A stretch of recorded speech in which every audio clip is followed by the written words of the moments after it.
The big clock in the city hall showed 8:30 in the morning. People rushed into the court building to escape the cold wind. Among them was James Thompson. He was not like the others. He wore a bright red coat with gold buttons that shined in the morning sun. On his head sat a tall black hat made of bear fur. This was not a fashion choice. This was his uniform. James was a royal guard. James had worked as a royal guard for 12 years. Every day, he stood tall outside the Queen's palace. He never smiled. He never moved, even when tourists took photos or tried to make him laugh. That was his job, and he did it with pride. Today it was different. James was not going to stand guard at the palace. He was going to court. His younger brother Tom had gotten into some trouble. Nothing big, just a few unpaid parking tickets, but the judge wanted to see him. Tom had asked James to come for support. James had asked his boss for 2 hours off, but there was a rule. Guards could not take off their uniform during work hours, so James came to court in his full guard outfit, tall bearskin hat and all. As James walked into the courtroom, people turned to look. Some pointed. Some whispered. His hat made him stand out. It added almost 2 feet to his height. The hat almost touched the top of the doorway when he entered. The courtroom was a big room with rows of wooden benches. At the front was a high desk where the judge would sit. James found a seat in the back row.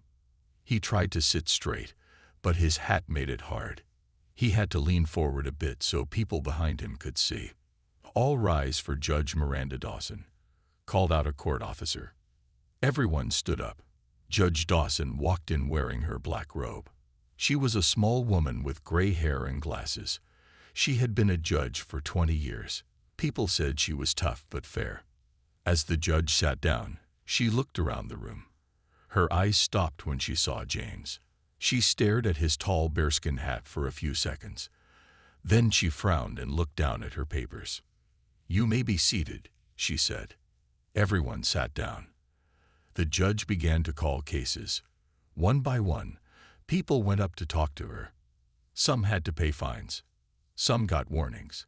Some had to come back another day. James sat quietly. He checked his watch. His brother's case would come up soon.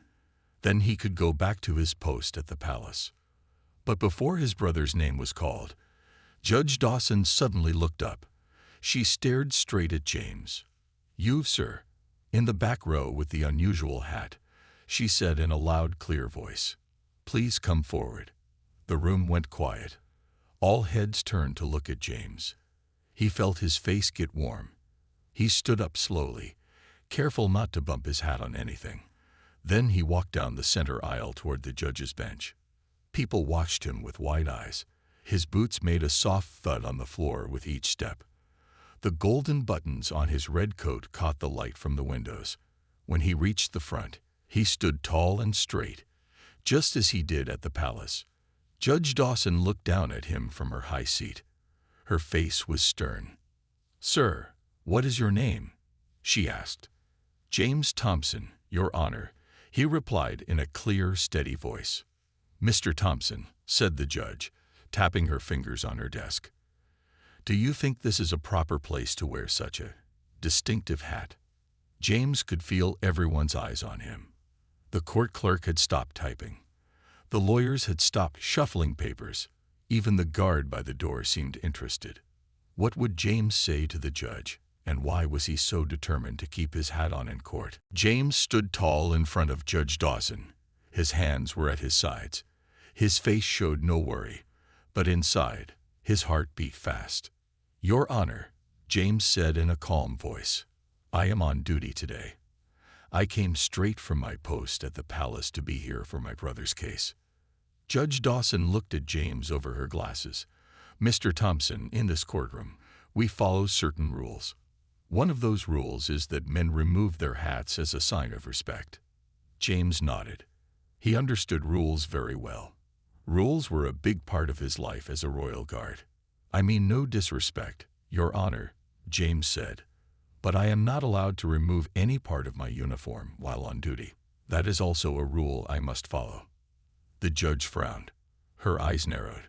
She was not used to people saying no to her in her own courtroom. "Mr. Thompson, I don't think you understand. This is my courtroom. My rules apply here, not the rules of Buckingham Palace." People in the court watched with interest. Some looked worried for James. Others seemed to enjoy the show. A woman in the front row kept looking back and forth between James and the judge, like she was watching a tennis match. "I understand, Your Honor," James said, "but I was given only 2 hours leave to be here. I must return to my post right after. If I take off my hat, I will break my oath as a royal guard." Judge Dawson tapped her pen on her desk. She did not look happy. "An oath, you say? Tell me about this oath that is so important that you would risk being in contempt of court."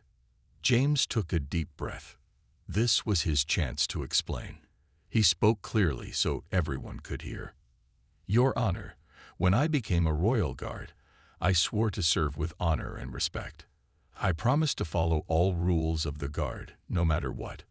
One of those rules is that we must keep our uniform complete at all times when on duty." James paused. The room was very quiet now. Everyone was listening. "This hat is not just a hat, Your Honor. It is a symbol of over 300 years of service and duty. When I wear it, I carry that history. I stand for something bigger than myself." Judge Dawson's face softened to just a little. She seemed to be thinking hard about what James had said. "And you believe that keeping this hat on shows more respect than following the customs of this court?" she asked. Her voice was still firm, but less angry now. James stood even straighter, if that was possible. His eyes met the judge's without fear. "Your Honor, I believe that true respect means being true to your word. You took an oath as a judge. I took an oath as a guard. We both serve systems of rules and honor." James took another deep breath. What he said next would be very important. "If I break my oath to follow a custom, what does that say about my character? What does it say about how much I value my word? Would you want someone in your court who breaks oaths so easily?" A soft murmur went through the courtroom. Some people nodded. One old man in the back whispered, "He's got a point." Judge Dawson leaned back in her chair. For a long moment, she just looked at James. She seemed to be seeing him in a new light. "Mr. Thompson," she finally said, "you present an interesting dilemma. Two systems of respect, seemingly at odds with each other." The judge looked around the courtroom. Then she looked back at James. "Tell me, how long have you served as a royal guard?" 12 years, Your Honor," James replied. "And in those 12 years, have you ever broken your oath? Ever removed your hat while on duty?" James shook his head. "Never, Your Honor. Not once." The judge nodded slowly. She seemed to be making up her mind about something important. What would Judge Dawson decide? Would she force James to remove his hat? Or would she find a way to respect both systems of honor? Judge Dawson looked at James for a long time. The whole court was quiet. You could hear the big clock on the wall tick-tock, tick-tock. "Mr. Thompson," the judge finally said, "tell me more about what this uniform means to you. Why is it so important?" James did not expect this question. He thought for a moment before he spoke. "Your Honor, this uniform is not just clothes to me. It is who I am," James began. "Every day, I stand guard for 6 hours straight. I do not move. I do not speak. I do not even blink much." James touched the sleeve of his bright red coat. "In summer, I stand in heat that makes tourists faint. In winter, I stand in cold that turns rain to ice on my buttons. But I do not complain. I do not move." The courtroom was very still. Everyone was listening to James now. "People take photos of me. Children make faces to try to make me laugh. Some people are not nice. They yell or say mean things to see if I will react. But I never do. That is my duty." James pointed to his tall bearskin hat. "This hat weighs 5 pounds. After 6 hours, my neck hurts. But I stand tall. I wear it with pride because thousands of guards before me have worn it. When people see this hat, they do not see just me. They see 300 years of loyalty and duty. Judge Dawson nodded slowly. She seemed truly interested now. I understand duty, Mr. Thompson, she said. I have served this court for 20 years, but sometimes rules must bend. Why can't yours bend today? James thought about this. He wanted to answer well. Your Honor, my first day as a guard, an old sergeant told me something I never forgot. He said, a guard who bends small rules will break big ones when things get hard. That stuck with me. James looked the judge in the eyes. If I take off my hat today because it is easier, what rule will I break tomorrow? Where does it stop? My duty is not just when it's easy. It's all the time, even in your courtroom, even when it's hard. A woman in the second row wiped a tear from her eye. An old man in the back sat up straighter in his seat. Judge Dawson tapped her fingers on her desk. She looked thoughtful. You missed your daughter's birth last year, didn't you? She suddenly asked. James looked surprised. Yes, Your Honor. How did you know? The judge smiled a little. My nephew is also a royal guard. He has missed many family events too. She leaned forward. What else have you missed because of your duty, Mr. Thompson? James did not have to think long about this. My father's funeral, he said softly. 3 Christmases, my son's first steps. My wife's birthday last month. But Your Honor, she understands. My family understands what this uniform means. The judge nodded. The court was so quiet now that when someone dropped a pen, it made people jump. Judge Dawson took off her glasses and rubbed her eyes. Then she put them back on and looked at James with new respect in her eyes. Mr. Thompson, I have one more question, she said. If I ordered you, right now, to remove your hat or face jail time for contempt of court, what would you do? This was the biggest test. Everyone waited for James's answer. Even the court reporter stopped typing to hear what he would say. James stood very straight. His face was calm, but his eyes showed that he was thinking hard. After a few seconds, he gave his answer. Your Honor, with all respect to this court, I would have to refuse, he said in a clear voice. I would accept whatever punishment you give me. But I cannot break my oath. There were small gasps around the room. No one talked to Judge Dawson like that. She was known for being strict with people who didn't follow her rules. What would the judge do now? Would she really send a royal guard to jail for doing his duty? Or would she find another way? The courtroom was so quiet you could hear people breathing. Everyone looked at Judge Dawson. What would she do about James and his hat? The judge looked at James for a long time. Then she did something no one expected. She smiled. Mr. Thompson, she said, do you know why we ask people to remove their hats in court? James thought for a moment. As a sign of respect, Your Honor. Yes, said the judge. It's a tradition that goes back hundreds of years, just like your uniform. Judge Dawson stood up. This was unusual. Judges usually stayed seated during court. In my 20 years as a judge, I have never allowed anyone to keep their hat on in my courtroom, she said. Not once. Some people in the court looked worried for James. They thought he was in big trouble now. But the judge continued. In my 20 years, I also never met someone who stood so firmly for their principles. She stepped down from her high seat and walked around to stand in front of James. Now they were eye to eye. Well, eye to chest, since James was much taller. Mr. Thompson, there are many ways to show respect, Judge Dawson said. Some people show it by following customs, like removing the hat. She looked up at the tall bearskin hat, then back at James's face. But others show respect through unwavering dedication to duty, through keeping their word, no matter how hard it is, through sacrificing time with family to serve something bigger than themselves. James stood still, not sure what was happening. I believe, the judge said clearly so everyone could hear, that you have shown this court more respect today than many who come here without hats. Your respect runs deeper than customs. It is in your character. A murmur of surprise went through the courtroom.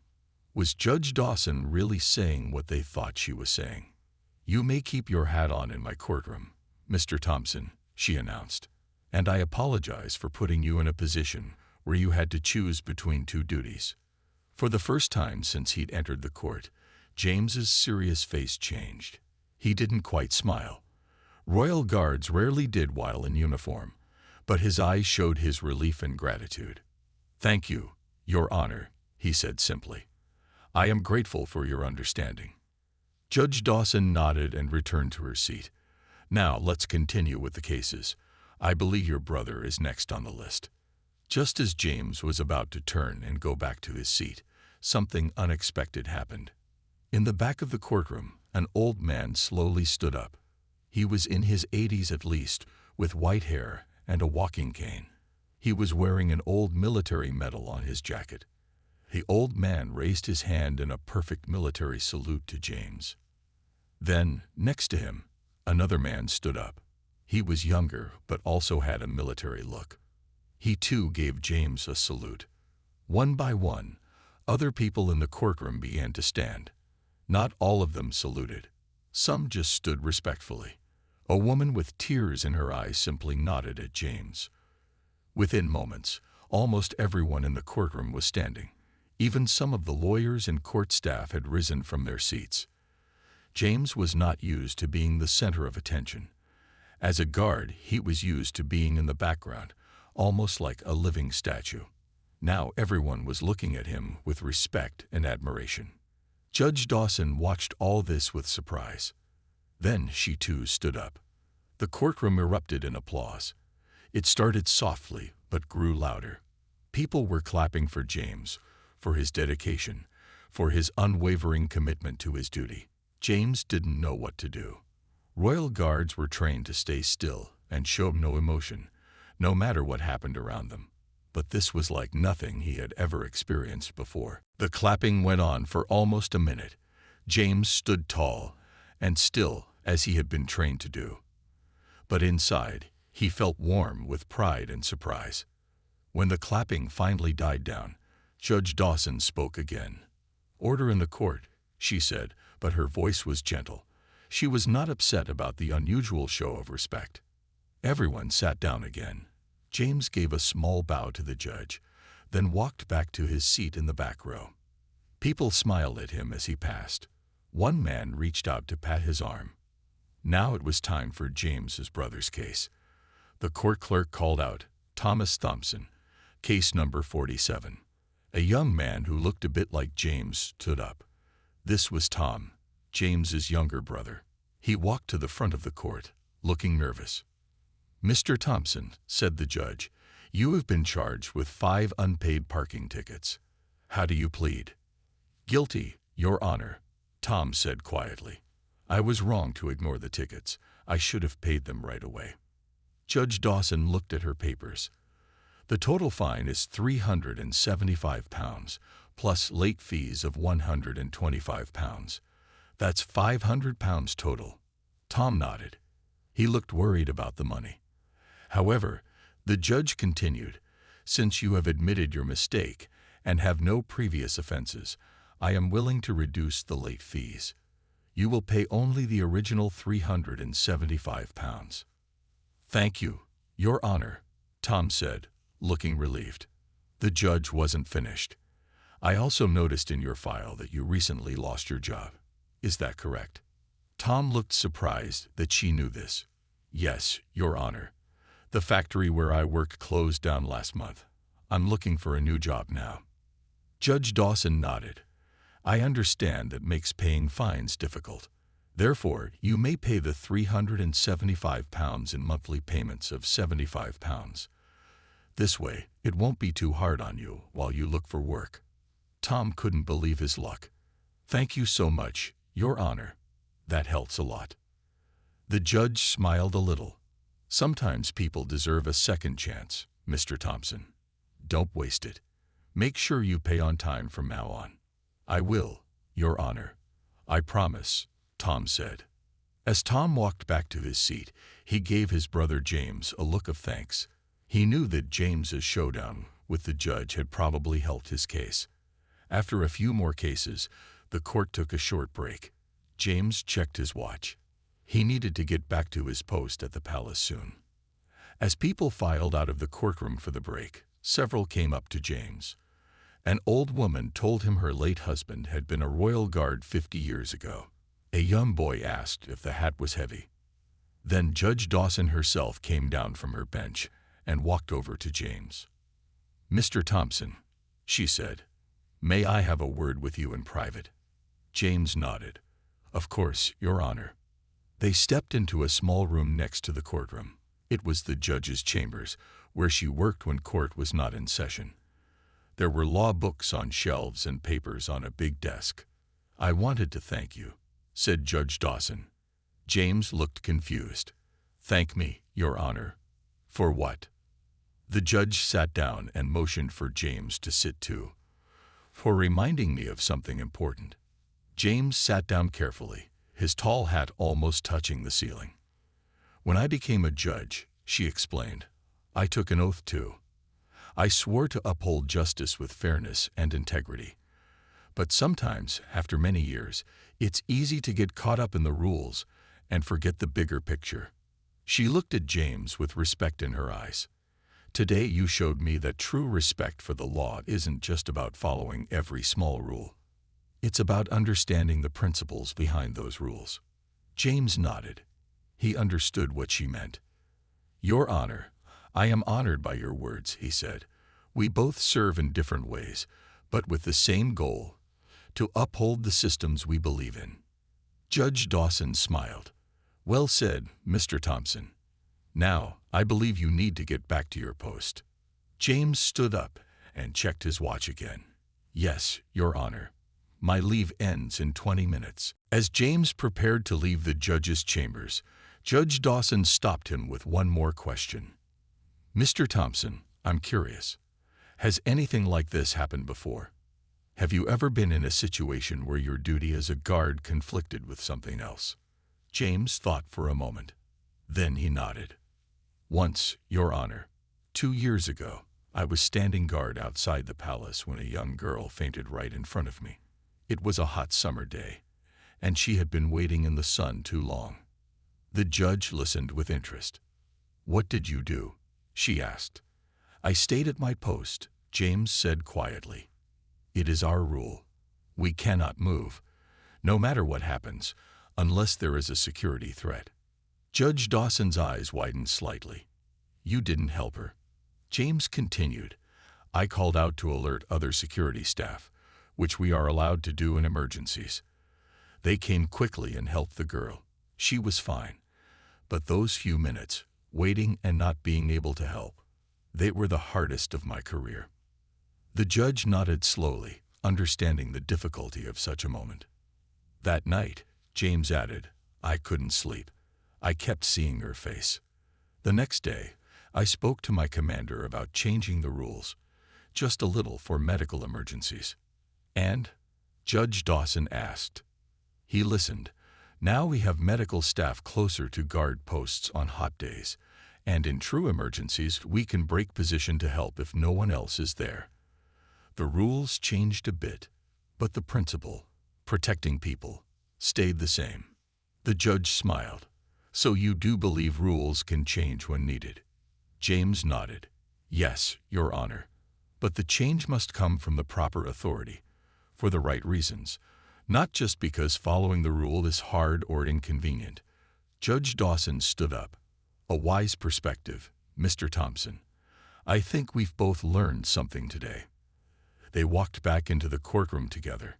Tom was waiting for James near the door. "All set?" James asked his brother. "Yes," Tom replied. "And thanks for coming with me. I don't think the judge would have been so nice about my tickets if you hadn't been here." James smiled at his younger brother. "Just make sure you pay them on time from now on. No more tickets piling up." Tom nodded. "I promise. No more trouble." Then he looked at James with curious eyes. "That was amazing, by the way. The whole courtroom standing up for you. I've never seen anything like it." James shook his head. "They weren't standing for me, Tom. They were standing for what the uniform represents. Duty. honor, keeping your word. As they walked out of the courthouse, people on the street turned to look at James in his bright red coat and tall bearskin hat. Some tourists even took photos. "Does that bother you?" Tom asked, nodding toward a woman taking a picture.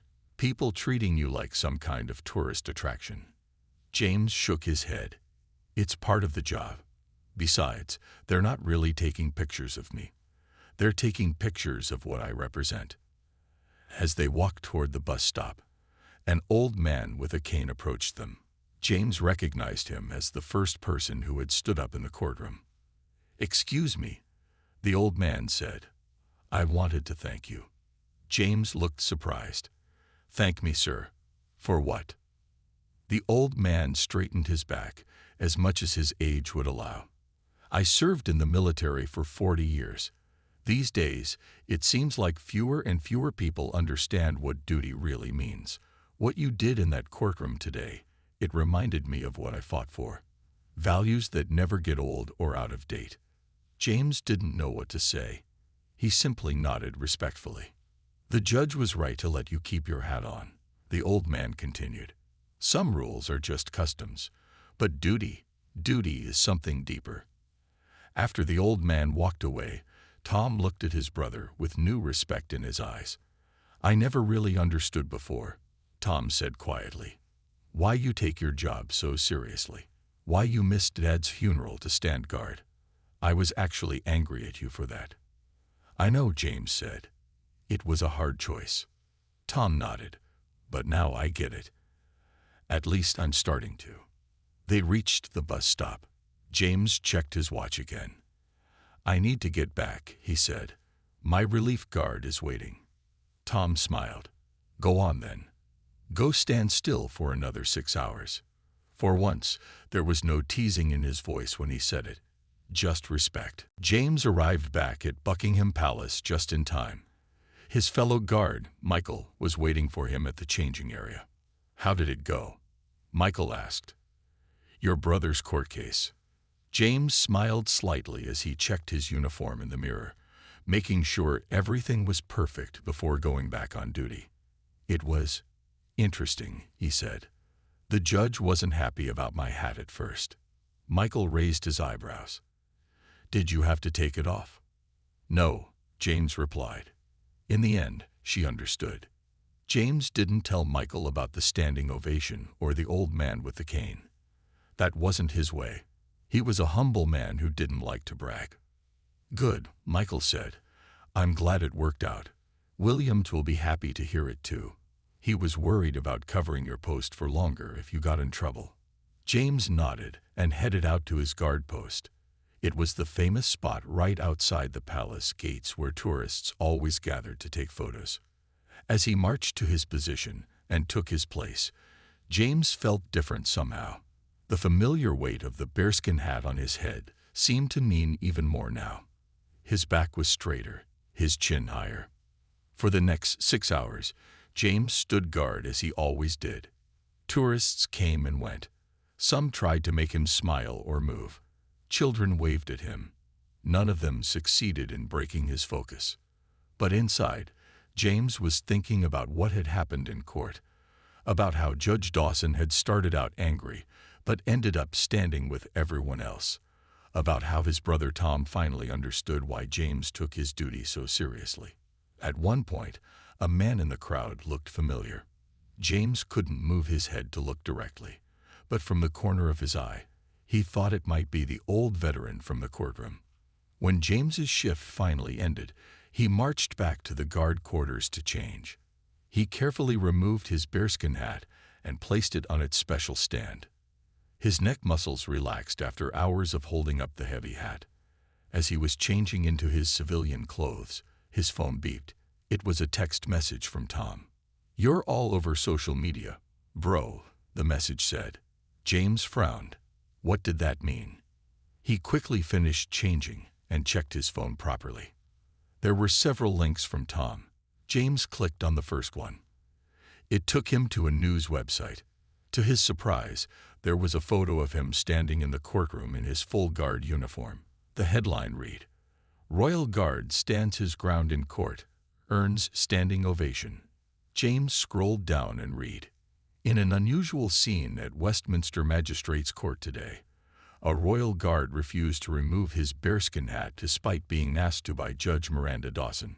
Instead of holding him in contempt, the judge ultimately praised the guard's dedication to duty, leading to a spontaneous standing ovation from the entire courtroom. James sat down heavily on the bench. He hadn't expected this. He clicked on another link Tom had sent. This one was a social media post that had thousands of likes and comments. Someone in the courtroom must have taken a photo when he wasn't looking. The comments below the photo were full of support. This is what real dedication looks like. So glad the judge understood in the end. Respect to both of them. My granddad was a royal guard. This brought tears to my eyes. James didn't know how to feel about all this attention. He had never sought the spotlight. He just wanted to do his duty well. His phone rang. It was his wife, Sarah. James, she said when he answered. Are you okay? Tom just sent me the links. You're all over the internet. I'm fine, James said. It wasn't a big deal. The judge just asked me to take off my hat, and I explained why I couldn't. Sarah laughed softly. Leave it to you to think a standing ovation in a courtroom isn't a big deal. How are the kids? James asked, changing the subject. They're good. Emma drew a picture of you at school today. In your guard uniform, of course. Her teacher was very impressed. And now your daughter's even more proud of her dad. James smiled. His daughter Emma was 6 and thought her dad had the most important job in the world. His son Jack was only 3 but already liked to march around the house pretending to be a guard. I'll be home in about an hour, James told his wife. Good, Sarah said. I'm making your favorite dinner. I thought you might need it after such an unusual day.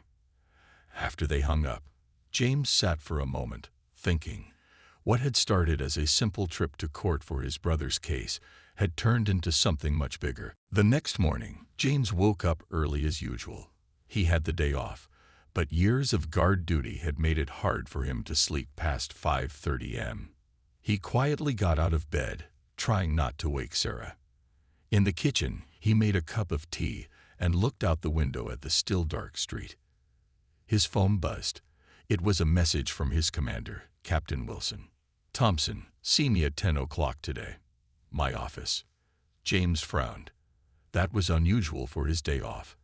Had he done something wrong? Was the captain upset about the news stories? When James arrived at the palace at 10 o'clock, he was in his civilian clothes since he wasn't on duty. He knocked on Captain Wilson's office door. Enter, called the captain. James walked in and stood at attention, even though he wasn't in uniform. At ease, Thompson, Captain Wilson said. Take a seat. The captain was a stern man in his 50s who had been a royal guard himself for 20 years before becoming an officer. He rarely smiled, but he was fair and respected by all the guards. I assume you know why I've called you in, he said. The courtroom incident, sir, James asked. Captain Wilson nodded. It's all over the news, even made the morning papers. James didn't know what to say. He hadn't meant to cause a fuss or bring attention to the guards. I'm sorry if it caused any problems, sir, he said. To his surprise, Captain Wilson chuckled. Problems? Thompson, do you have any idea what this has done for the Royal Guard's public image? James blinked.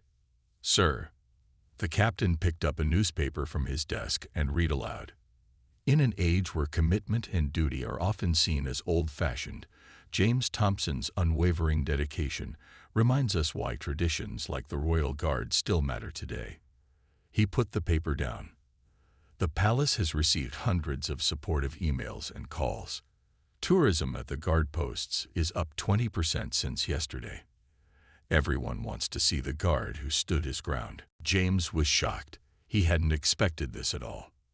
But that's not why I called you in, Captain Wilson continued, his face becoming serious again. He opened a drawer in his desk and took out a small box. The colonel of the regiment saw the news. He was impressed by your dedication to duty and the way you represented the guards to the public. Captain Wilson opened the box. Inside was a medal. This is the Distinguished Service Medal.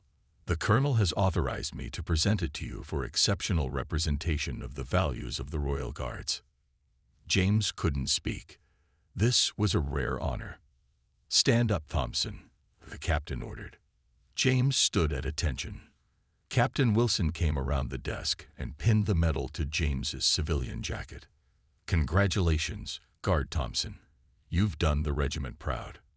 Thank you, sir, James managed to say. His throat felt tight with emotion.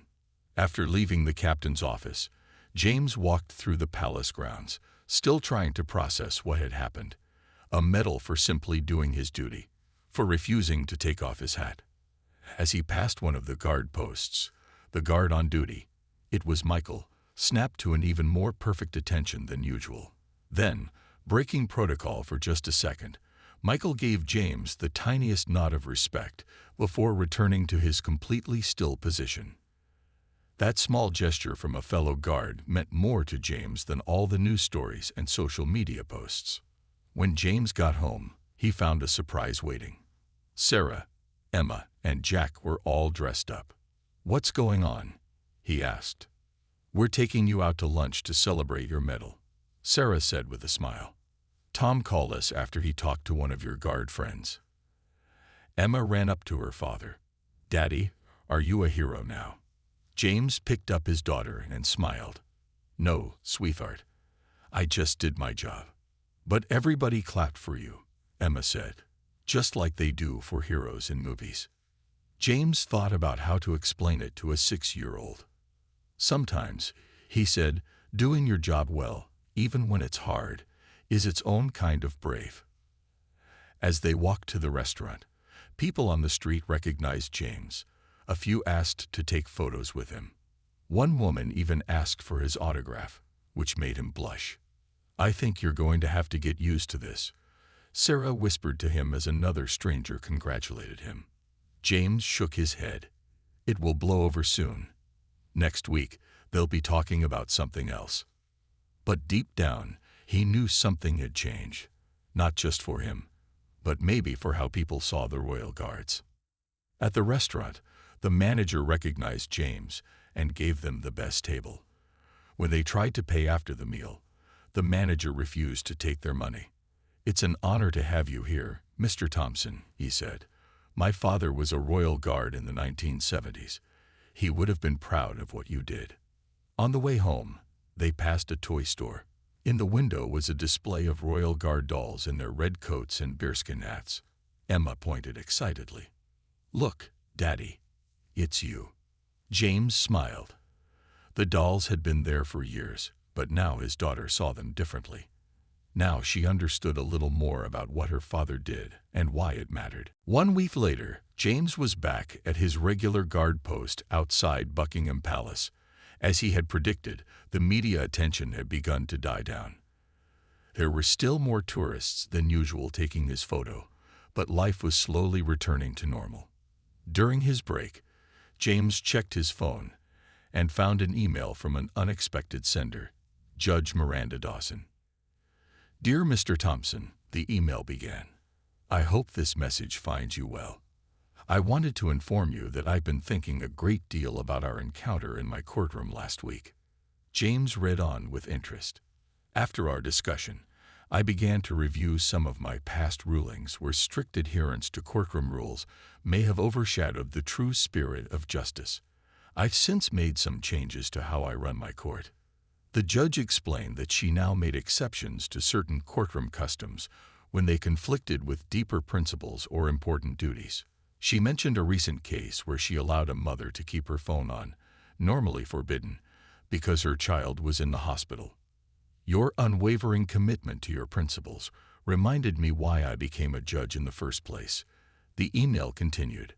"Not just to enforce rules, but to uphold justice in its truest sense."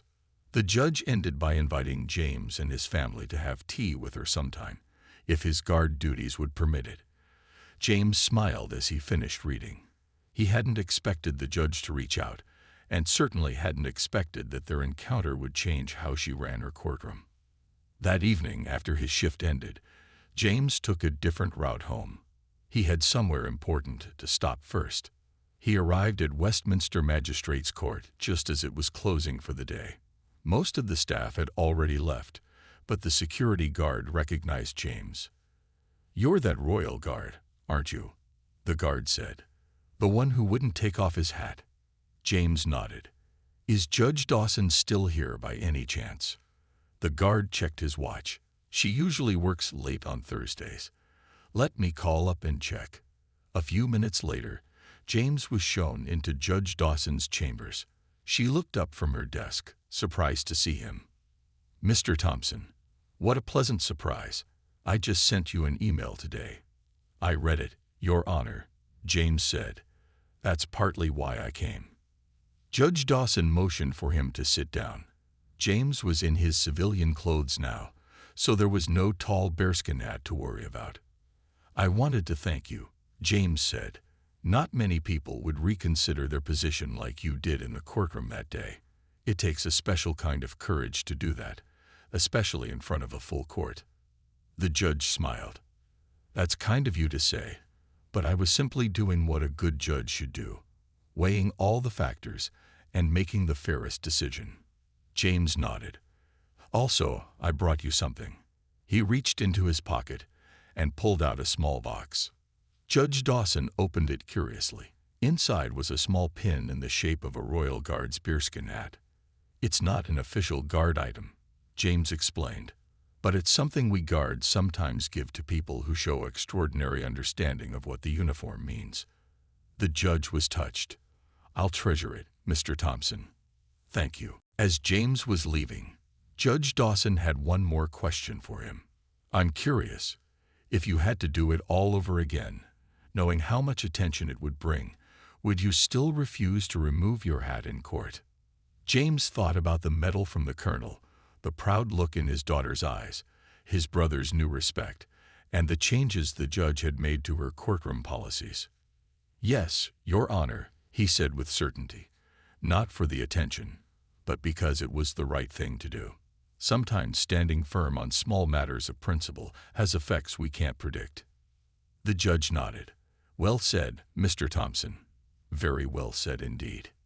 2 months later, a small but significant change was made to the Royal Guard regulations. A new section was added that read, "In cases where guards must appear in court while on duty, they may maintain full uniform, including headdress, out of respect for their oath of service." The ruling became known informally among the guards as the Thompson exception. It was a small change, but it represented something important, that sometimes traditions can adapt without losing their core values. As for James, he continued his duties as a royal guard with the same dedication as always. His medal was displayed not in his living room, but in a small box in his drawer. For him, it was never about recognition. It was simply about doing what he believed was right, even when it was difficult. And sometimes, on his days off, James would take his children to see the changing of the guard. Emma and Jack would watch with wide eyes as the guards in their tall bearskin hats marched with perfect precision. "Daddy," Emma would whisper, "do all those guards keep their hats on, even in court?" And James would smile and say, "Yes, sweetheart, they do now."